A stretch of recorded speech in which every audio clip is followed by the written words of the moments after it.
요한복음 14장 1절 말씀. 너희는 마음에 근심하지 말라. 하나님을 믿으니 또 나를 믿으라. 내 아버지 집에 거할 곳이 많도다. 그렇지 않으면 너희에게 일렀으리라.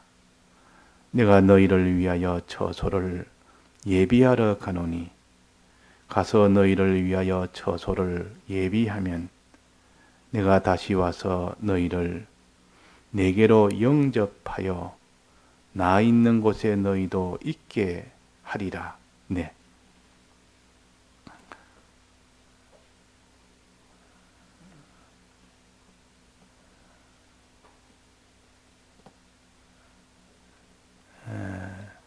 우리가 무너질 장막집에 살면서 근심 없이 사는 것은 참 정신없는 일입니다.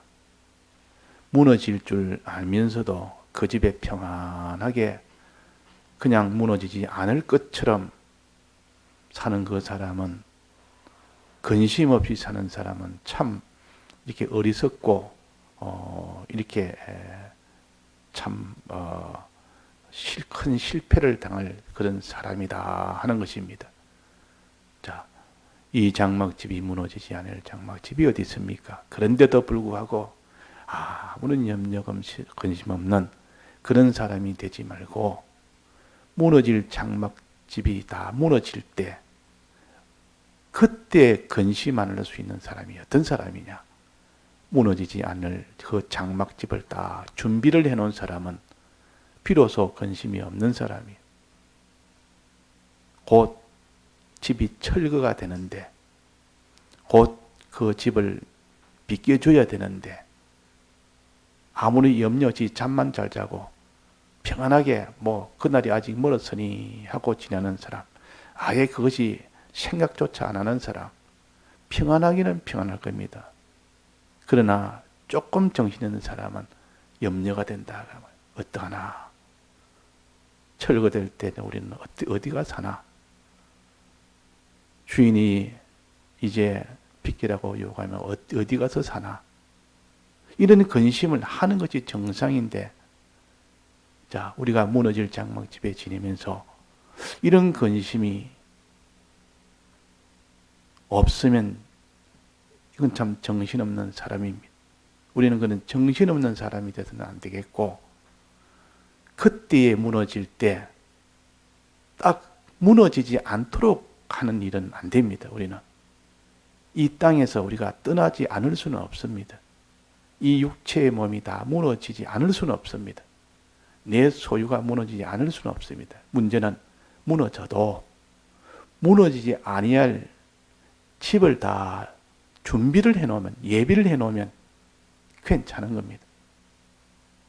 더 좋은 집을 예비해 놓은 사람은 무너지는 그 날이 더 좋은 날이요. 반지하에서 사는 사람이 크고 좋은 넓은 그런 좋은 아파트로, 그게 자기 집으로 가게 된다면 그 장막집이 무너지는 날이, 그날은 더 기쁘고 좋은 날이다. 더 큰 집으로 이사가고 너희 아버지 집에는 거할 곳이 많도다. 이런 무너지지 아니할 아버지의 집, 하나님이 지으신 집, 천국에 있는 영원한 집, 이 집이 다 준비가 되어 있는 사람은 조금도 염려를 안 합니다. 그래서 여기에 너희는 마음에 근심하지 말아라. 무너질 장막집이 무너질 때 너희는 무너지지 아니할 영원한 그런 처소감이다. 너희에게 있다. 아버지 집이 있다. 그러니 염려할 게 없는 겁니다. 염려할 게 없다. 그러니까 하나님을 믿으라. 하나님 아버지를 믿으라. 아버지 집에는 거할 곳이 많다. 만약에 거할 곳이 많다, 크고 좋은 곳이 없었으면 내가 일렀겠느냐? 이런 말을 내게 하겠느냐? 그러니까 염려할 게 없다. 또 두 번째, 나를 믿으라. 이건 주님을 믿으란 말이에요. 아버지가 이미 다 준비를 해놨는데, 아버지의 집이 있으니까 우리는 안심할 수 있고, 또 하나는 그 아버지 집에 있는 그 모든 집들이 내 집으로 다 준비가 돼 있느냐 안 되느냐, 그게 문제입니다. 아버지 집은 아버지 집인데 거기는 살 수는 있어도 내 집으로, 내게 주는 이 집으로 사는 이것을 준비한 것이 예수님이시요. 예수님이 너희들이 살 집을 다 준비해놨다, 예배해놨다. 하늘에 있는 집, 영원한 집, 그런 영광과 존귀가 있는 집, 그 집을 다 예배해놨다. 그러니까 또 나를 믿으라. 아버지를 믿고 또 나를 믿으라. 아버지가 준비한 그 집에 이제 예수님이 그걸 다 너희 것으로 예비해 놓은 그 집이 있다.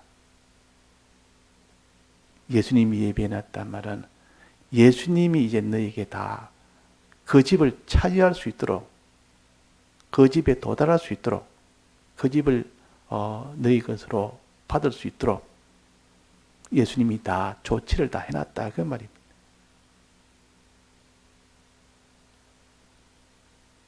자, 그래서 예수님께서 하시는 말씀이 내가 너희를 위하여 처소를 예비하러 가노니, 예수님의 대속을 하시기 전입니다. 지금 이거는요. 전에 내가 너희를 위한 처소를 예비하러 간다. 아버지 집에 가서 너희를 위한 처소를 미리 다 내가 준비해 놓는다. 아버지는 갈 곳이 많은데 거기에서 너희들이 받을 처소, 너희들이 누릴 처소, 너희들의 것으로 가지는 처소를 내가 가서 다 아버지한테, 아버지, 저들이 다 처소를 받을 수 있도록 대신 다 받는 겁니다. 대신. 그걸 가르쳐서 예수님께서 성천하셔서 하나님 보좌 우편에 앉으신다 그랬습니다. 하나님 보좌 우편에 앉는단 말은 예수님이 그냥 높은 자리에 있다는 그런 뜻이 아니고 우리 위한 그런 처소, 우리 위한 존귀한 그런 처소를 예비를 한 겁니다. 우리 주려고. 예수님이 하나님 보좌 우편에 앉은 것은 우리 주려고 그런 거예요. 우리 주려고. 우리를 위하여 처소를 예배했다. 우리를 위하여 그런 종기를 예배했다 그 말입니다. 처소란 말은 그냥 장소만 말하는 것이 아니고 거기 있는 영원한 존귀한 위치, 그 모든 부요 다 포함해서 그래서 처소라 그럽니다. 이거 하나님 보좌 우편에 앉으신 이유는 우리에게 그 우편의 자리를 주시기 위해서 앉으셨지. 하나님은 예수님은 원래 하나님 아닙니까? 하나님이 그런 처소가 필요했으면 내는 하나님이신데. 근데 그 인성으로서 예수님이 그 하나님 보좌 우편에 앉은 것은 우리 주려고. 또 어머니가 뭐를 하면 어린 나이에게는 어린 나이 주려고 일도 하고 이 밥도 만들고 요리도 하고 전부 애 주려고 하는, 자기 먹으려고 하는 것이 아니라 주 목적은 그렇게 고생하면서 일을 해서 돈을 벌어서 그 양식을 해서 먹이고 입히고 하는 것은 전부 다 자식 주려고 하는 것처럼 예수님이 이 땅에서 많은 죽고 부활하시는 그런 희생을 다 치르고 이제 마지막 성천하셔서 그때 보좌 우편에 앉는 것은 내가 너희 주려고 이 처소를 너희를 위하여 예비한 처소다 하고 보좌 우편에 앉으시고 이걸 주기를 지금 고대하고 계시는 주님이십니다. 그래서 예수님이 너에게 내가 주겠다. 10골을 주겠고 5골을 주겠고 하여튼 주겠다. 보좌 우편에 앉게 해주겠다. 우리의 소망이 하나님 아버지의 유업을 너가 받을 수 있도록 해주겠다. 그 말이에요. 자, 이렇게 예비하러 가서 예비를 딱 다 해놨습니다. 예수님이 지금은 예비를 다 해놨습니다. 우리 예비를 해놨습니다. 문제는 이 처소를 예비한 처소는 어떤 자가 이 처소를 받을 수 있느냐? 이 예비된 처소를 받는 자가 누구냐? 그 말이에요. 아무나 처소를 줍니까? 이 땅에서 믿는 사람이 이렇게 믿었던 저렇게 믿었던 뭐 죄를 짓고 믿었던 뭐 온갖 자기만 위하여 살았던 이런 처소를 다 예수님이 주시겠습니까? 예수님은 그런 자격을 갖춰야 됩니다. 인격을 갖춰야 됩니다. 인격을 예비를 안 한 사람은 이런 예비된 처소를 줄 수가 없습니다. 그래서 예수님은 5골 때는 5골만큼의 인격이 있어야 되고 10골을 이렇게 줄 때는 10골만큼의 인격이 있어야 주지. 그러나 아무나 똑같이 그냥 막 주는 것이 아니라 그 말. 그러니까 우리가 처소를 예배하러 가는 것은 성전 하셔서 처소를 예배를 다 하고 기다리시는데 그 전에 무슨 일을 하셨습니까?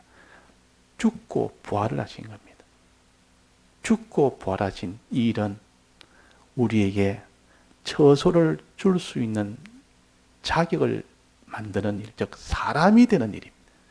인격을 갖추는 일입니다. 신앙 인격을 예비된 그 사람에게 예비된 처소를 줄 수가 있는 겁니다. 근데 신앙 인격이 엉망진창인데 거기에다가 유업을 못 줍니다, 아버지가. 또 예수님이 그 준비된 처소를 그들에게 못 주십니다. 그러니까 예수님이 죽고 부활하신 것은 예비된 처소를 받을 수 있는 그 인격의 사람, 그 사람을 만드시기 위하여 하신 일이구나. 인격을 예비한 일입니다. 예수님이 죽고 부활하신 이 공로는 우리 인격이 그 예비된 처소를 받을 만한 인격이 되어야 되는데 그 인격을 갖추는 일을 위하여 예수님이 죽으셔야 되고 부활을 하셔야 됩니다. 어떤 인격? 첫째, 죄를 이기는 인격. 그 다음에 하나님 뜻대로 순종하는 그 인격이 되어야 돼요. 하나님만 위하는 인격이 되어야 됩니다. 하나님만 위하고 하나님만 바라보는 그런 인격이 되어야 됩니다. 그런 선한 인격이 되어야 돼요. 이렇게 죄가 없는 거룩하고 어렵고 선한 인격이 있어야 됩니다. 이거 죽음으로 이걸 해결하셨습니다. 죽으심으로 사죄칭의 화친으로 인하여 이 인격을 이룬 겁니다. 인격을 주셨고 부활하심으로 영생에 소망하는 이 인격을 주신 겁니다. 영생을 소망하는 거. 부활이 없으면 우리 영생을 소망을 못하니까 부활하지. 그래서 이 네 가지 인격을 주시기 위하여 죄와 싸워서 이겨야 되지. 죄와 만나면 항상 죄 짓는 이 인격은 그 예비된 처소를, 그 처소를 예비하는 것을 받지를 못한다. 그 말. 인격이 예비 안 되는데 무슨 예비된 처소를 받을 수 있겠습니까? 그래서 이 죄와 싸워 이기는 인격, 끝까지 의로 사는 인격, 하나님을 위한 이 선한 인격이 이래야 되고 하나님을 향한 영생의 소망 인격, 이걸 갖추기 위하여 죽고 부활하신 이 일을 하신 겁니다. 자, 또 예수님이 이 세상에 오실 때 다 부요 영광 종리를 다 내놓고 오셨습니다. 오실 때는 다 내놓고 안 오고 그냥 오도 되는데 왜 다 내놓고 왔을까? 이것도 우리가 저질러 놓은 이 모든 잘못된 것을 다 처리하느라고, 수습하느라고, 저질러 놓은 것 다 수습하느라고, 죄를 지어 죄악으로 인해서 하나님의 것을 마음대로 사용한 그것을 변상하느라고 다 내놓고 오셔서 변상하고 또 이 세상에 오셔서 그 변상한 그 문제뿐만 아니라 그 죄악으로 인한 그 형벌 문제 있는 것을 해결하느라고 주님이 대신 형벌을 받았습니다. 이거 다 우리가 저질러 놓은 잘못된 그것을 전부 다 처리를 해야 되는데, 이 대속입니다. 이 대속. 그래서 어떤 사람이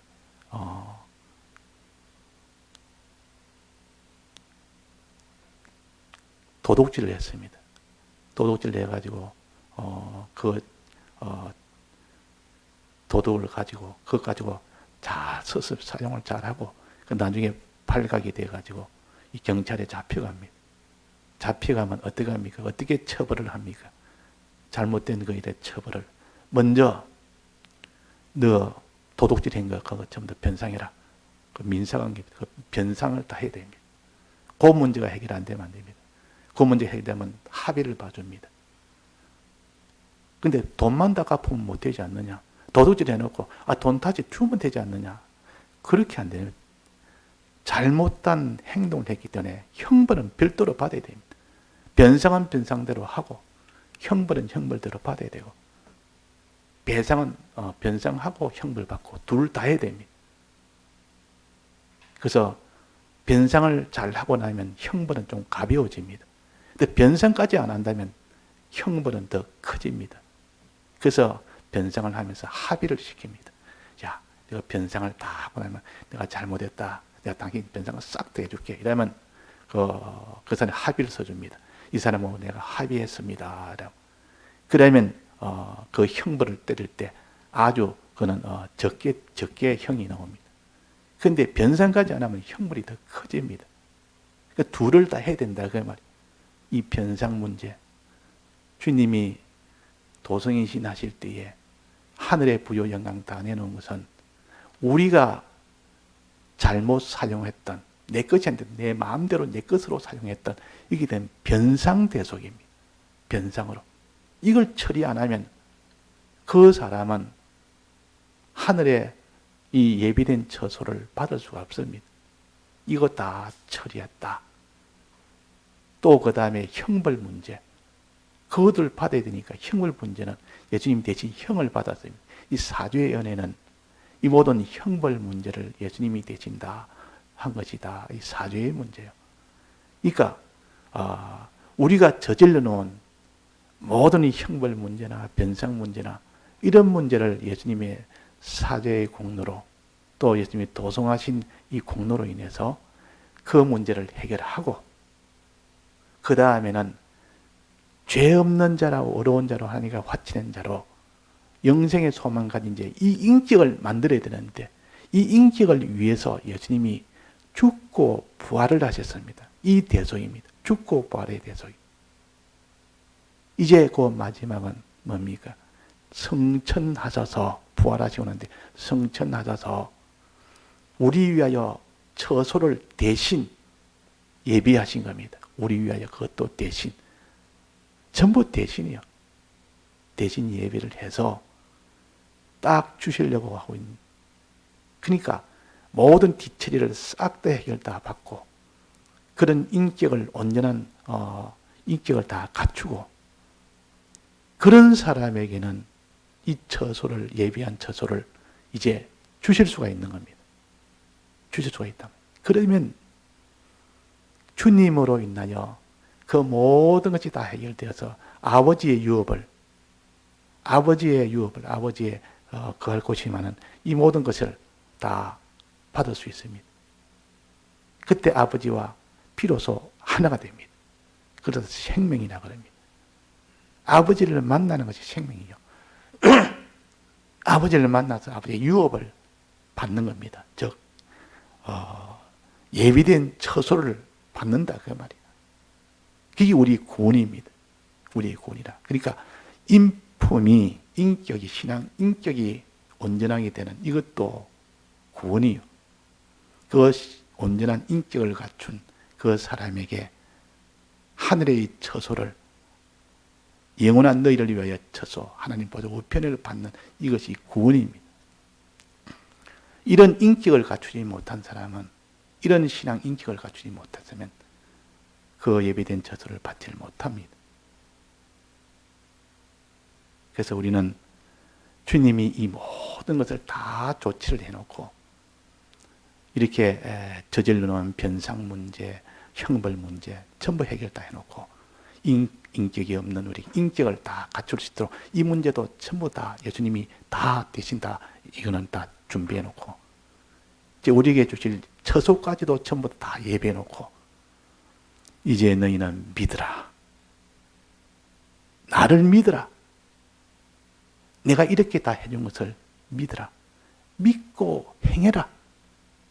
마음으로 믿고 행하기까지 하면 이제 너희는 모든 변상이나 형벌 문제 깨끗이 해결되고 네가 온전한 그런 사람 되는 요 인격도 온전히 갖춰지고 또 그러므로 인하여 하늘에 예비한 이 처소도 온전히 너는 받게 된다. 이렇게 받는. 그러니까 이 은혜가 얼마나 큽니까? 예수님의 은혜가 얼마나 크냐 그 말. 이 은혜를 우리가 생각해서 이 은혜에 감사. 문제는 이제는 누가 이것을 믿느냐 하는 문제예요. 주님의 이 대속의 이 큰 은혜를 누가 알며 누가 믿느냐, 누가 행하느냐. 이것이 문제다 말이에요. 예수님으로서는 할 일을 전부 다 했지만 아무도 그렇게 알고 믿고 행할 수가 없는 이 문제가 우리에겐 또 하나의 난관의 봉착이 됩니다. 이 문제를 위해서 누가 책임졌습니까? 성령이 책임을 졌습니다. 성령. 성자가 먼저 책임을 졌고 그 다음에 알고 주님에 대해서 알고 믿고 행하기 위해서는 성령이 대신 책임을 져서 내가 다시 오나 내가 다시 오겠다. 아버지가 내가 보내겠다. 성령을 보내겠다. 내가 같은 말. 그런데 요한복음 14장 밑에 보면 전부 성령이 돼서 나온 이 성령을 보내서 성자가 다 이렇게 다 예비 다 해놓은 것을 받을 수 있도록 성령을 보내서 성령을 받으면 된다. 성령을 받기 전에 먼저 뭘 받아야 됩니까? 말씀을 받아야 됩니다. 말씀을 1차적으로 받고 그 사람이 뒤에 성령을 받을 수 있습니다. 그 말씀은 진리의 말씀. 성령은 진리의 영. 진리가 있어야만 이 주님의 대속을 알 수도 있고 믿을 수도 있고 행할 수도 있습니다. 그래서 내가 곧 길이요 진리요. 길이란 말은 예수님이 대속을 다 이루셨다. 진리란 말은 성령으로서 성령의 이 은혜와 진리의 은혜를 말씀의 은혜를 주셨다 그 말이에요. 그 결과는 어떻게 됩니까? 아버지와 만나는 겁니다. 아버지와 하나 되는 겁니다. 아버지를 만나서 그 모든 준비된 처소를 받는 겁니다. 이것 다 생명이라 그래요. 생명이라. 생명이라는 것은 하나님과 연결되는 거 아닙니까? 이 최종이 아버지와 연결되는 겁니다. 이게 구원이 되는 건데 그래서 예수님이 안 계셨다면 우리는 그 길이 없기 때문에 아예 처음부터 아버지 집에 가지를 못합니다. 길을 만들어놨 예수님. 그 다음에 진리가 없다면 그 길을 걷지를 못하는 겁니다. 그래서 아버지의 은혜가 크고 그 다음에 예수님의 은혜가 둘째 크고 성령의 은혜가 세 번째 큽니다. 다 같이 통성으로 기도하시다가 자유하시겠습니다.